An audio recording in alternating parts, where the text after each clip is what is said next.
So Greg, where are we sitting, and what's the significance of the breccia outcrops behind us?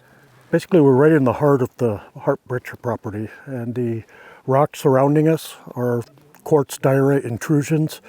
They're rocks that we believe are related to mineralization in the surrounding region and also here.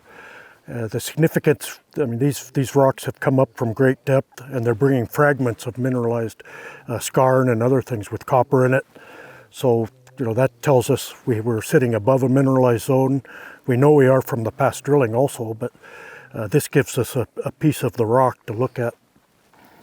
How important is this outcrop to you?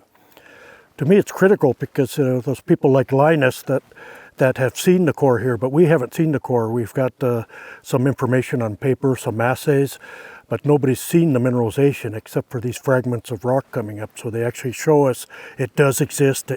It's pieces of the mineralization. It's what we're looking for. So to me, it's very important.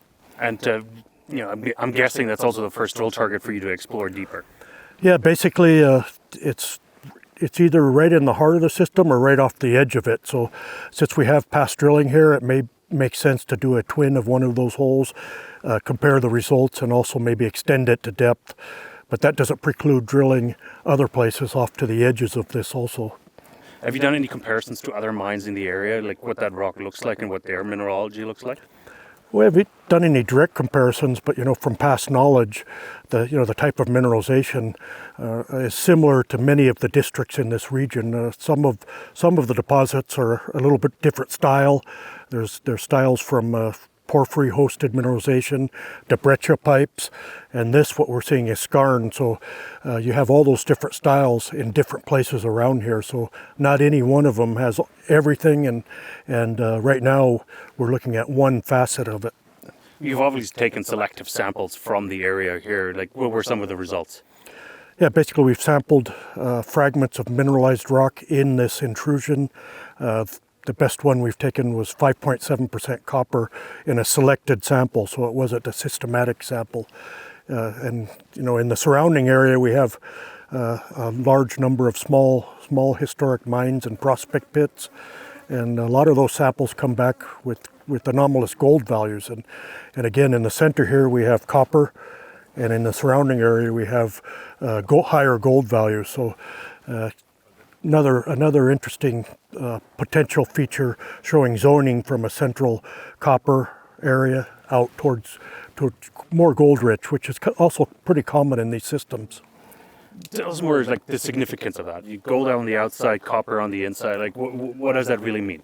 Basically, it's a zoning in a mineralized system, and when you have an intrusion come in, the hydrothermal fluids, in this case, interacted with carbonates, and the first metals to drop out are iron and copper.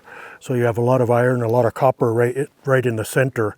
And as you move out, the fluids are modified. You have less copper, you have lead and zinc drop out, and then eventually gold and silver farther out. So it's pretty common in these types of systems. Although here we're not sure about the ages of each of these units or types of mineralization. It's another feature that shows that we're in the right area.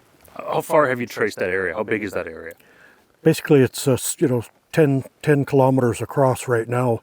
A lot of the mineralization is focused on certain structural zones, and we have 3 of those over maybe 5 or 10 kilometers.